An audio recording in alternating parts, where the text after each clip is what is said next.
indicated to you before the break, the family of Stephen Ntim, the national chairman of the New Patriotic Party, has requested his temporary withdrawal from all duties, citing deteriorating health and the need for urgent medical attention and rest.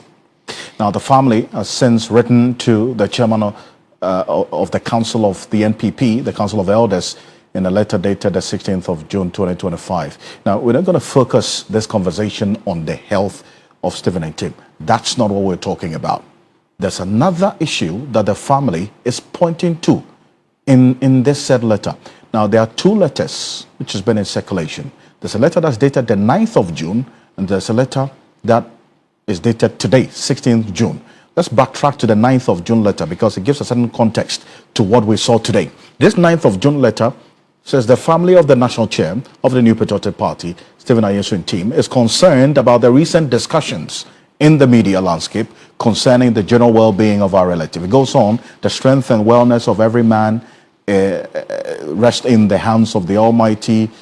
But let's fast forward to the third paragraph. So the family is aware that the New Patriotic Party is convening a National Executive Committee meeting as of that time within the week, which would be chaired by Mr. Ntim, even though the leadership of the party is aware of his recent health condition.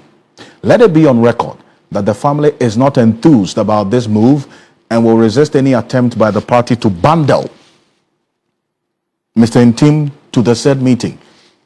Take note of that. The family says, according to them, they have information that Mr. Ntim may be bundled to the said meeting. Ghanaians still have the fresh memories of the late president, Professor John Mills, how it was handled and how it ended. And take note of the last paragraph. We are by this release sending a note of caution to all those who want to take advantage of Mr. Ntim's health condition for their selfish political gains, to desist from that and allow him to focus on his recovery. Then there was a 16th today, a letter that was also bearing the letterhead of the family. And let's put it on record. There were some phone numbers that were attached to this letter. We have called, my producer Dennis Pabewadam has called two of those persons, and they identified themselves as the family head and relative of Stephen Ntim. They confirmed the authenticity of this letter as we are reading it. It says, to begin with, let's skip. It says that we, the family members of Stephen Ntim, national chair of the NPP, bring you warm greetings. To begin with, we can all attest to Mr. Stephen Ntim's lifetime commitment. They talk about all what he's done for the party, and essentially saying they want him to be excused from attendance of this said meeting due to recent development on his health and well-being beginning from today, 16th June 2025. Reinforcing that information in the 9th June letter. It says it is well known that Mr. Ntim is not well at the moment and his condition requires time off from active professional activities in the interest of medical attention and monitoring for the time being. In compliance with his professional medical advice and in cognizance of his demanding office, the family members hereby request that Mr. Ntim be temporarily excused, not only from active office duties, but also from outright party politics until further notice. It is the resolution from the recent extended family meeting. Common sense dictates that Steve, as a matter of urgency, be temporarily excused, not only from the rigors of active politics, but from intra-party activities in order to make way for the needed peace and solace. And then they go on to talk about the said meeting again, that they want him be excused from the said meeting. Jonathan Asantiochi, Dr. Jonathan Asantiochi is a lecturer, senior lecturer at the University of Cape Coast. He is a political analyst. He's been reading these two letters that we're talking about as well. I mean, really, if it were, Dr. Asantiochi, if it was just about communicating his health, that's not a big deal, is it not? Then again, you read the further detail that the family gives in these two letters. How does that strike you? Is there any concern for you in there? Well, it's quite interesting, and You see, the NPP party is in transition, so to speak, having been bruised brutally during the 2024 elections. They want to get their act together. But it appears that they will want to do anything that will inure to the benefit of the party or certain individuals within the party.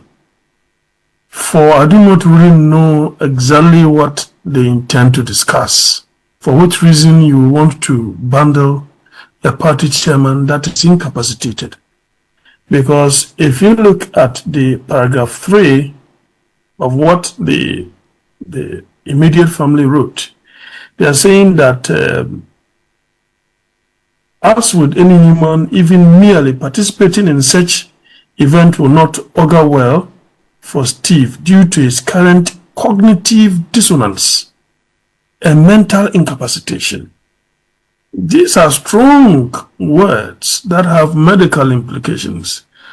So what is actually the state of affairs in terms of the health condition of the national chairman of the NPP?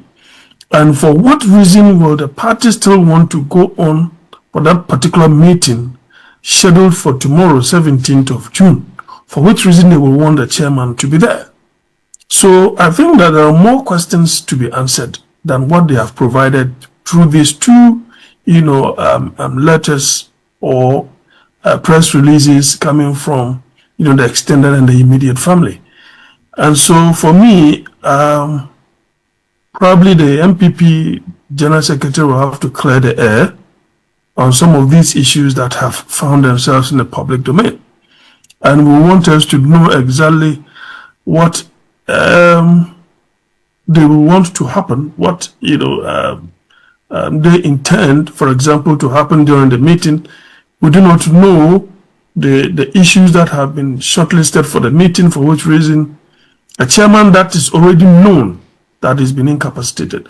If you go a little, further into not too distant history, when this, the thank you tour began, in no time the chairman, left that particular tour.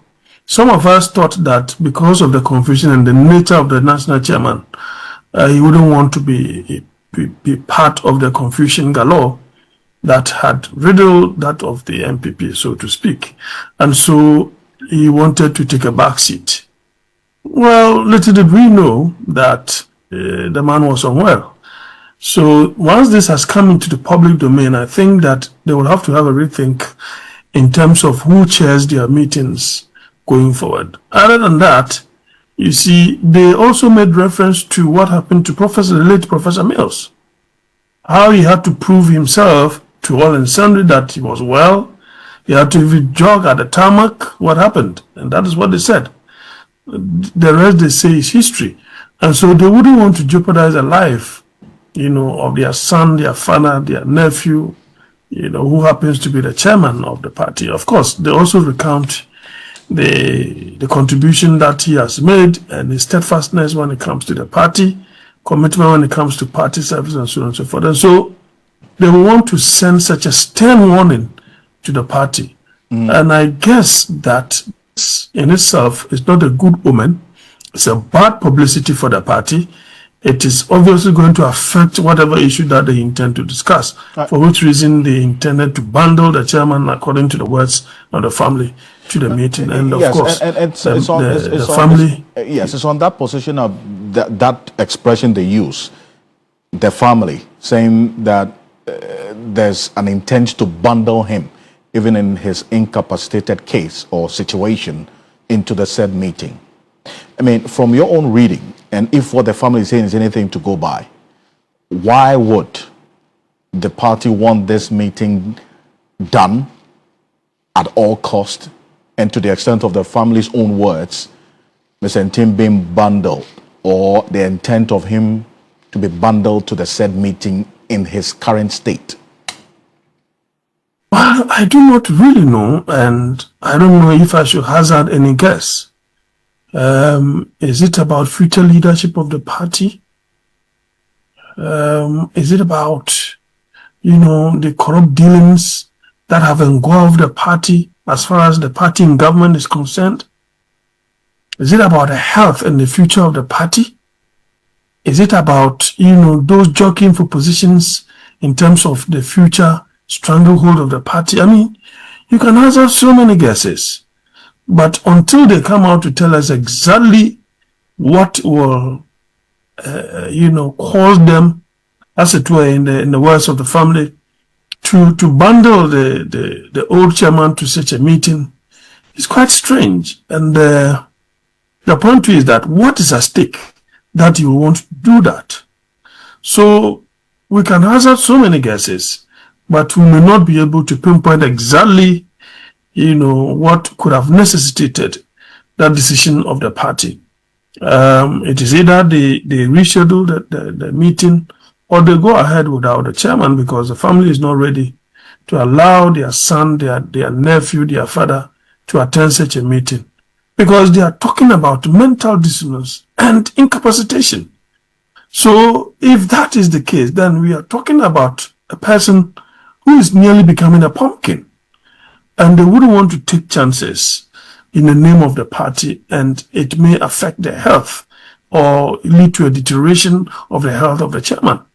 And so they can go ahead without him. But the point is, as you rightly asked, what at all, is the issue for which reason the chairman will have to sit in. And so I think that I'll just leave it there by saying that, well, these are some of the guesses that I've hazarded. And so I don't really know, what exactly would have motivated the current NEC, to take a decision that they will want the chairman to be part of. Well,